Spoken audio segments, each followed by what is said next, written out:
여러분 안녕하십니까? 포항시의회가 시 행정 전반을 점검해 개선과 대안을 찾는 행정사무감사를 벌이고 있습니다. 인구 정책과 기업 유치, 지진 대응 등 포항의 중대한 현안 중 어느 것 하나 속 시원하게 진전되지 않고 있습니다. 김기영 기자가 보도합니다.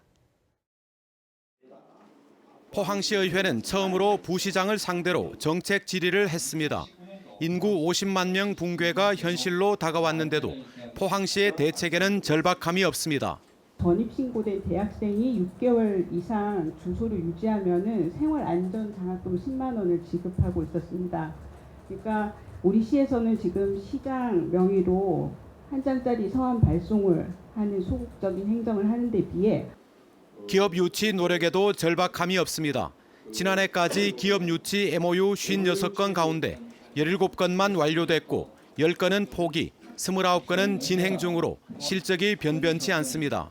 포스코 설비 고도화 관련 재투자가 전체 1조 6천억 82%를 차지하고 있습니다.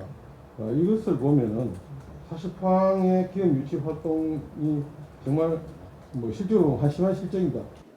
투명성은 하락했습니다.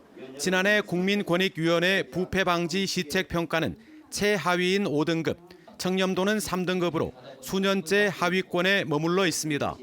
지진으로 부패 방지 교육을 못 시켰다는 핑계를 답변으로 내놓자 정종식 의원은 작심한 듯 포항시 공무원이 지난달 10일 청송에서 연수 중 성추행 사례를 폭로하고 온정적인 감사를 질책했습니다. 공무원 오류왕 성희롱 사건이 발생했는데 이 부분 어떻게 생각하십니까? 예, 저희들 워크숍 끝나고 나서 우리 공무원이 한 분이 그 불미스러운 사건에 휘말린 것 같습니다. 포항시 의원들은 이 밖에도 예비 타당성 조사 면제의 허술한 전략과 특별법, 청와대 정원 등 지진 대응 미흡, 치밀하지 못한 시승격 70주년과 포항 방문회의 행사 등을 지적하며 포항시의 각성을 촉구했습니다. MBC 뉴스 김기영입니다. 어젯밤 11시 18분쯤 경주시 남남 서쪽 9km 지점에서 규모 2.5의 지진이 발생했습니다. 진앙은 북위 35.76도, 동경 129.19도로 지진 발생 깊이는 19km며 경북 지역에서는 최대 진도 3의 진동이 감지되었습니다. 기상청은 이번 지진은 3년 전에 있었던 9.12 지진의 여진이라며 별다른 피해는 없다고 밝혔습니다.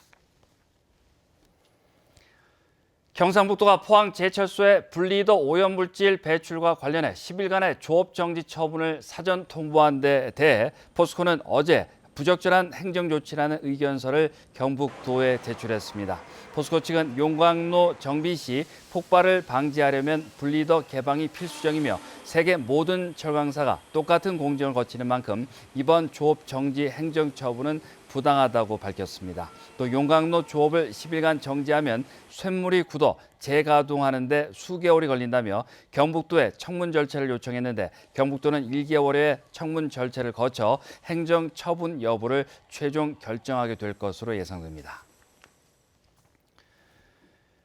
경북도 체육회는 오는 2021년 경북도민체육대회 개최지로 울진군이 최종 확정됐다고 밝혔습니다.